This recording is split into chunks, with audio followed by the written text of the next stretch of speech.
pecado más grave que le veo es que ese acuerdo es de hace un año y es publicado en Gaceta Oficial un año después. Mi padre siempre me dijo a mí que cuando uno va a tomar una decisión, sea cual sea, uno tiene que afrontar las consecuencias de manera inmediata. Porque un magistrado tiene una responsabilidad muy alta. Tenemos que tomar en cuenta que parte de su rol, y juega un rol muy importante en nuestra democracia, porque ellos son, al final, los que deciden si hay o no hay democracia. ¿De qué equidad o de qué igualdad estamos hablando? Si los que menos ganan en la estructura o en el aparato ese de jueces y magistrados se estarían yendo con menos porcentaje para equiparar su es una sinvergüenzura acá. Está con nosotros el abogado y ex ministro de Estado, don Néstor González. ¿Cómo estás, Néstor? Bienvenido, buen día. Buenos días, Guillermo. Está con nosotros también el abogado y ex magistrado, ex varias otras cosas más, el doctor José Abel Almengor. ¿Cómo estás, José Abel? Buenos días, Guillermo, Néstor, Hitler. Está con nosotros el director, periodista y director del diario El Capital Financiero, don Hitler Cigarrita. Buen día, Guillermo, a ti, a todos los oyentes de Radio Ancón. Nos falta alguien aquí. Hasta Catius Cajul. La cumpleañera Catius Cajul. Cumpleañera. Bueno, vamos a comenzar entonces. Yo traje orejitas. Yo ya me di cuenta. Sí. Vino apertrechado. ¿Hay café ahí? Del bueno. Apertrechado, total. ¿Qué hay en el cartuchito Orejitas. este? Orejita. La orejita está... No, es que eso es otra cosa. Esto es otra cosa. Esto es como tequeño. Sí. Eso es tequeño gigante. Oye, cuando Néstor llegó bastante temprano, escandalizado por la situación ¿Qué pasa cuando un grupo de panameños decide privilegiarse, sobre todo utilizando los recursos del Estado? Los demás dicen, ¿por qué yo no? Porque ¿qué pasa? Nosotros tenemos una sociedad que lamentablemente ha decidido tener dos estándares. El estándar de los corruptos, la corrupción. Esos empresarios y sobre todo ese gobierno, como se llame, que es corrupto. Y el juega vivo, que es yo veo cómo me rebusco o cómo hago las cosas de manera de que me beneficie solo yo, pero como lo hago yo, pues está justificado. Ir por el hombro en un tranque, colarse en una fila, cruzar por donde me da la gana. Hacer vueltas en U. Hoy vi una vuelta en U. Hacer vueltas en U sobre el carril inverso. ¿Inverso? Sí, señor. Y sí, mira, señor. Todo ese hay que pedirle el video a la TT para venir detrás de otro carro y no pagar en los corredores, porque te fuiste como si te jalara el carro. Cuando tú ves eso, y lo peor es que ni siquiera es que ves carros más o menos, son gente con muchos recursos que lo hace. Con mucha deuda. Claro, entonces todos quieren ser vivos, los de abajo, los del medio, los de arriba. Yo les puedo decir que este país está lleno, lamentablemente, de empresas grandes, pequeñas y medianas que tienen unos martillos enormes a la hora de acomodar las cosas contablemente.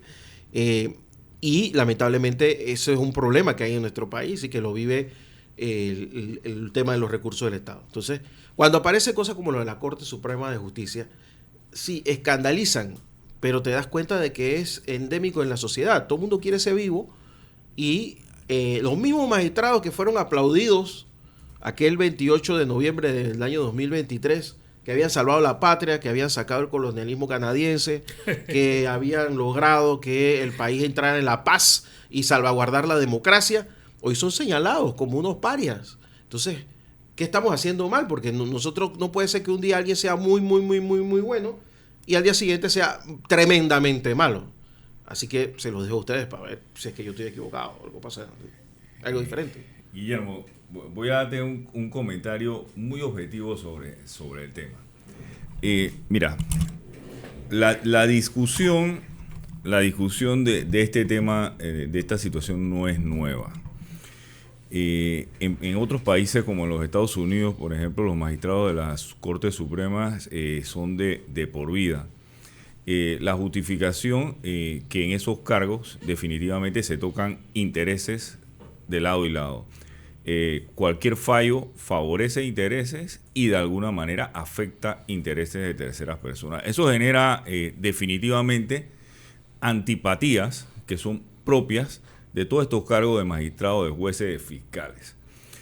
Eso lleva a la conclusión de que en países como Panamá un magistrado de la Corte pudiese salir de su cargo incluso antes de cumplir la edad de jubilación.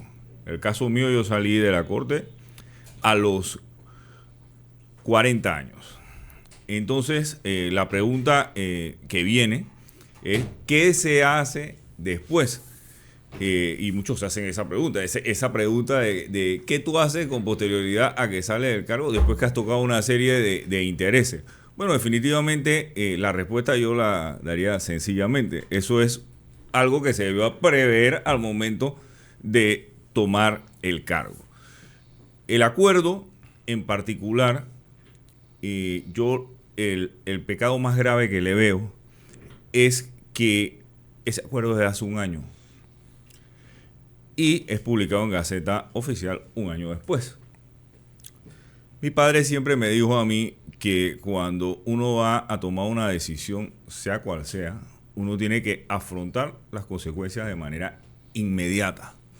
Es decir, que si esta decisión del acuerdo es de hace un año, esa decisión hace un año debió haber sido publicada en Gaceta Oficial, poner el tema en la palestra pública, si había que poner los dos temas, el aumento de salario y el tema específicamente de una jubilación de esta naturaleza, ponerlo en la palestra pública en el mismo momento, no intentar colarlo en una Gaceta Oficial de un año después. Esa discusión la deberíamos haber tenido hace un año. Entonces, definitivamente que la situación de que si deben irse con el último salario o no, recordemos que el órgano judicial ya tuvo jubilación especial hace muchos años y eso fue definitivamente eliminado. Esto no es nada nuevo. Y la discusión de esto había que tenerla hace un año. Yo pienso que decir en este momento específicamente que esa discusión hay que tenerla de aquí para adelante, habría que mirarlo. Hay muchas personas que están en contra de este acuerdo, porque lo consideran nefasto. Y yo de aquí lo digo públicamente. En el parágrafo que hay en ese acuerdo, eso, incluso a título de interpretación, me beneficiaría a mí. Renuncio a eso inmediatamente, desde aquí públicamente. Sí, porque no solo se pueden jubilar los que están hoy en la Corte, sino los que ya estuvieron. Y han ocupado el cargo y alcanzan los 62 años de edad en el marco del acuerdo. Yo te presenté como magistrado de la Corte con la esperanza de que te jubilaras pronto y vinieras aquí con los pertrechos. Y déjame saludar aquí a la licenciada Katiu Cajul, que se incorpora. Feliz cumpleaños. Muchas gracias. Feliz cumpleaños, Katy. Aquí hay orejitas. Pero no trajiste el dulce. Bueno, según la nueva plataforma de la Caja del Seguro Social, mi jubilación es 1980, Balboa. Ahí está el cálculo. Con el plan solidario. Ahora, según el parágrafo, puede ser otra cosa. Sí, Guillermo, quisiera un poco complementar lo que estaba comentando José Abel. Aquí hay, yo lo veo como un doble estándar, lo que estamos nosotros ahora mismo creando aquí en Panamá. Sin embargo, tenemos que tomar en cuenta de que en este momento ya existe un grupo con una jubilación especial que se da con su último salario, que son los estamentos de seguridad. Que entre un debate en eso ya sería otra cosa. Sí. Por el tipo de actividad que hacen de alto riesgo, unos pudieran estar a favor, otros en contra, eso ya entra en otro debate. Sin embargo, aquí lo que a mí como panameño me preocupa un poco es que nosotros los panameños somos creativos. ¿Y qué puede ocurrir dentro de unos años cuando algunos otros gremios, médicos, enfermeras del Seguro Social, eso ya pasó, del Ministerio de Salud, empiezan, oye, ¿y por qué yo no me puedo beneficiar de una jubilación especial si ya hay otras actividades que justamente tienen ese beneficio? Entonces, ahí es donde yo veo el problema, Guillermo, más que discutir el tema de que si se aumentan o no el salario, porque hay una realidad aquí, independientemente de que muchos panameños ven este tema de que los funcionarios ganan mucho, están totalmente equivocados. Los niveles de responsabilidad que tiene un funcionario en Panamá, de un nivel bastante alto, en muchas ocasiones es mal pagado. O sea, ese sería otro debate. Sin embargo, con este tema de las jubilaciones especiales que está pues llevando adelante la Corte, no solamente para los magistrados, sino incluye a los jueces, si no me equivoco, José Abel también. Sí, a los jueces. Incluye a los jueces. Quizás uno lo pudiera ver como una justicia si uno lo ve hacia abajo. Neto. Quizás pudiera ser, pero tampoco no podemos tomar en cuenta de que aquí hay un grupo, los magistrados, de que vayan en un momento dado a poner en frente de batalla a los jueces para tratar de justificar las jubilaciones especiales. Yo no me estoy metiendo con el salario, que si ganan mucho o poco, porque un magistrado tiene una responsabilidad muy alta. Tenemos que tomar en cuenta que parte de su rol, y juega un rol muy importante en nuestra democracia, porque ellos son, al final, los que deciden si hay o no hay democracia en un país de acuerdo a sus fallos. Pero es un tema que preocupa, que es la otra parte, podría ser la parte moral, en cuanto a que el día de mañana pudiera haber otras actividades, otros gremios que cumplen una función pública, que quisieran pues tener un beneficio de una jubilación con su último salario. Yo quisiera tocar el tema en dos puntos. El primero, para mí, el disfraz nominativo que le están usando a la situación, porque todos en la mesa nos estamos refiriendo a esto como una jubilación especial, porque al leerlo lo entendemos de esa manera. Pero cuando ustedes han visto las entrevistas, inclusive a los magistrados de la Corte Suprema de Justicia, ellos hablan de que es un fondo de jubilación. Si nosotros nos vamos taxativamente a lo que es un fondo de jubilación, eso es un ahorro exactamente, que sale de tus propios ingresos que vas acumulando en el tiempo para después tener mayores ingresos económicos en tu salida o en tu jubilación. Esto no es un fondo de jubilación como ellos lo están queriendo hacer ver, porque todos en la mesa ya lo hemos hablado y estamos discutiéndolo como una jubilación especial. Y el punto de ese supuesto fondo de ahorro del que se habla, cuando tú te vas a las justificantes, que era un poco lo que hablaba José Abel al inicio de la intervención, ellos dicen que sí, que efectivamente están limitados a algún tipo de ejercicio de actividad mientras cumplen su rol de magistrado, inclusive cuando salen de magistrado, ¿qué sucede? Pero no son solo ellos. Yo tengo amistades en el órgano judicial, secretarios judiciales, gente que trabaja en el área administrativa, que tampoco pueden ejercer. Entonces, ¿de qué igualdad y de qué equidad estamos hablando? Inclusive, si nos vamos únicamente a tocar el tema de los magistrados y de los jueces, cuando se va al porcentaje y ves la repartición, los magistrados de la Corte se van con el 100%. Los magistrados del Tribunal Superior con el 60%. Y los jueces de ahí para abajo el 50% y los municipales el 40%. Entonces también, ¿de qué equidad o de qué igualdad estamos hablando? Si los que menos ganan en la estructura o en el aparato ese de jueces y magistrados se estarían yendo con menos porcentaje para equiparar su es una sinvergüenzura, Katy, hombre, esto es una sinvergüenzura. Son unos descarados estos magistrados. Moralmente es un asalto a los dineros del Estado. Moralmente inaceptable y legalmente cuestionable. Y ya el Contralor General de la República dijo que va a demandar el acuerdo, y a manos de quién va a llegar esa demanda. Señores, ellos mismos se van a declarar impedidos, y ¿quiénes van a entrar? Sus magistrados suplentes, que también se van beneficiados por el acuerdo. Entonces, aquí esto va a haber mucha tela que cortar. Señores, yo mencionaba el tema de que esto hace un año se decidió y se ha publicado hace unos días. Y lo mencionaba por lo siguiente, por algo que ha traído a la mesa Néstor.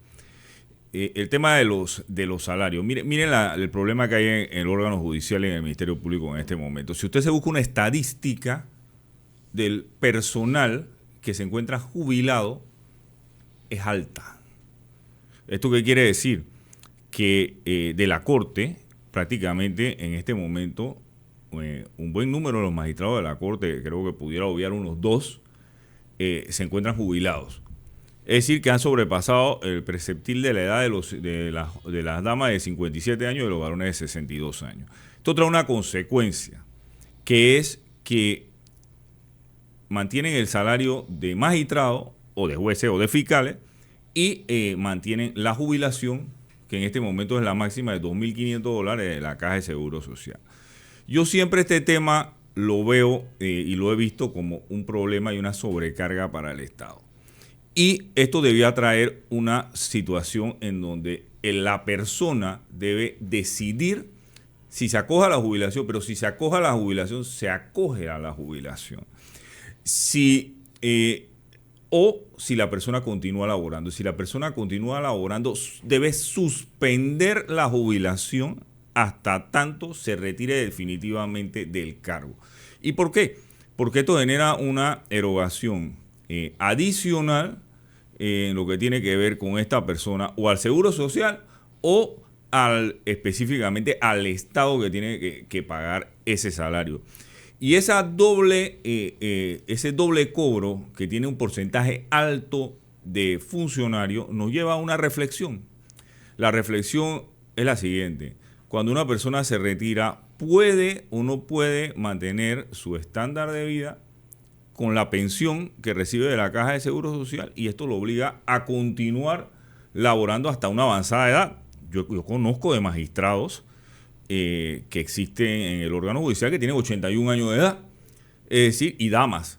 Es decir, que esta persona tiene más de 20 años de estar jubilada, recibiendo un doble salario y definitivamente no se ha retirado de la institución. Eso genera un problema en que el resto de los funcionarios que menciona Catiuca Jul puedan avanzar en el organigrama y genera un doble cobro de salario.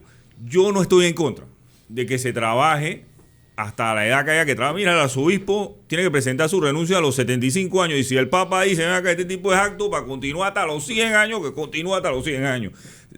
Entrega la renuncia y dice, bueno, el Papa dice que usted puede continuar en el cargo.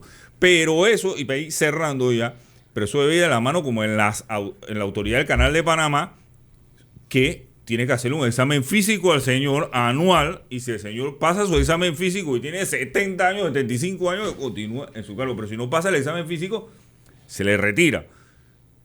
Este tema, que es una realidad, y ya cierro, Néstor, no puede ser utilizado para decir, bueno, vamos a meter esto por acá, este asunto, ataquemos el tema ese que está pasando y busquémosle una solución, discutámoslo. Hace un año esto se dio, discutámoslo y salgamos con algo que sea, como tú dices, atendible y que no sea tan reprochable. Es lo que yo pienso que debe hacerse con ese tema, es una problemática que está ahí. Únicamente, José, que quería agregar un poco de docencia.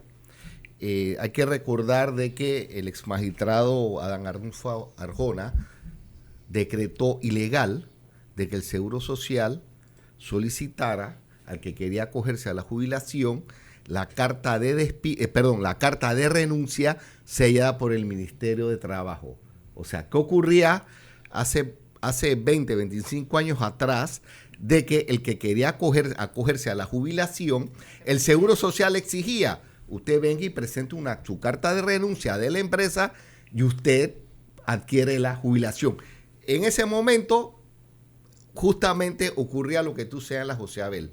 Sigo trabajando o que quiero jubilarme, voy a tener que renunciar al puesto de trabajo para acogerme a la jubilación. Pero también por el otro lado, José Abel, y yo creo que tú muy bien lo conoces porque has ocupado el cargo del Ministerio Público y demás, hay algo que da la edad y es la experiencia y el sentido común. Entonces, igualmente hay que ponerse una balanza.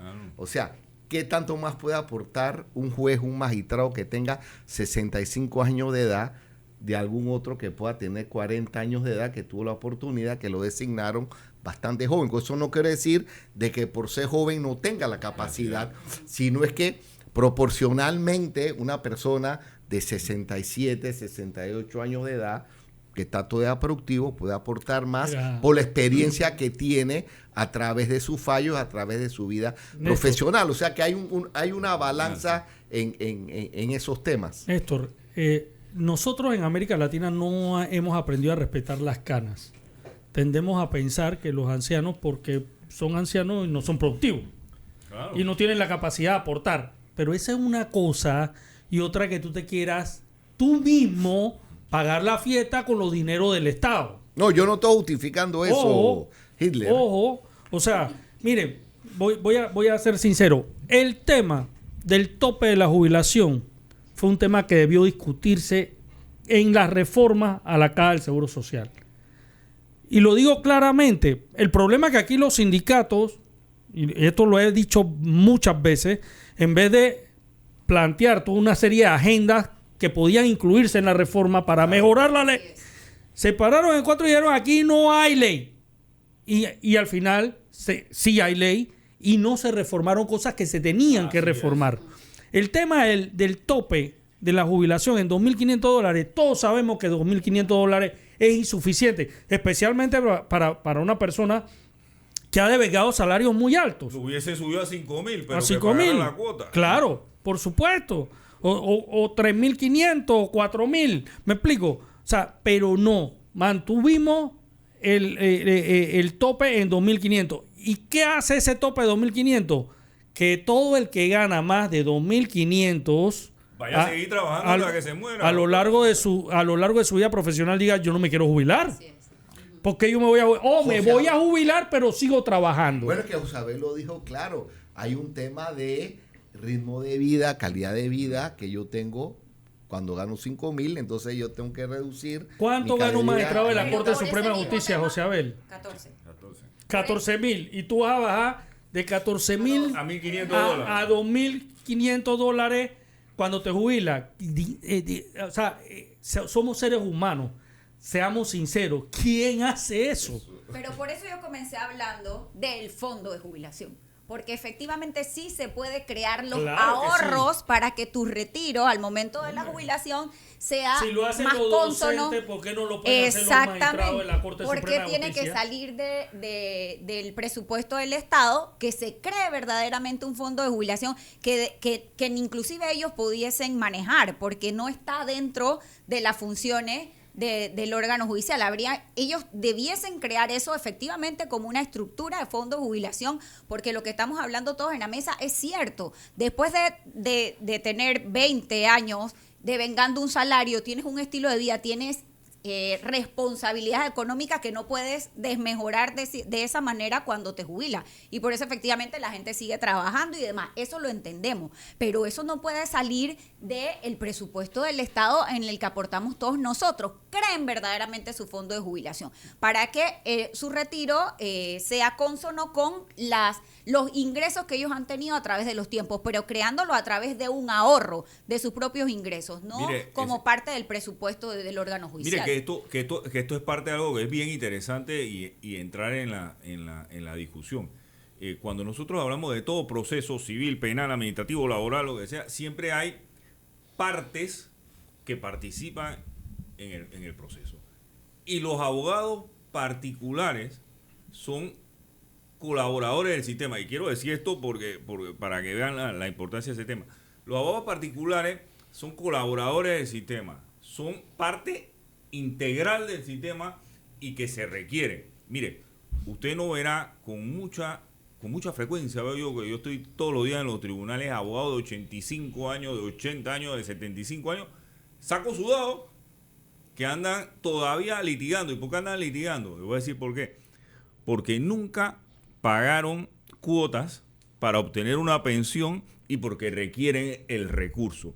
Entonces, cuando hablamos de esos fondos, que habla la licenciada Katy Cajul, siendo el abogado un colaborador del sistema, sin el cual no pudiese el sistema funcionar, hay entidades como la Corte Suprema de Justicia que pudiesen también prohijar un sistema de ahorro para esos abogados, de alguna manera pudieran ser afiliados al Seguro Social y esos abogados pudiesen participar en algún momento cuando les toque retirarse de una jubilación. Igual el Colegio Nacional de Abogados, que yo esto lo he dicho 1000 veces, El Colegio Nacional de Abogados, que es una entidad que establece lo que es la colegiatura, debiera propiciar maneras para que estos abogados, sin lo cual el sistema no fuera viable, pudiesen tener la posibilidad de tener un seguro de salud, de tener un seguro de vida, de tener específicamente lo que es el pago de cuotas, porque mire, Guillermo, y usted lo sabe, don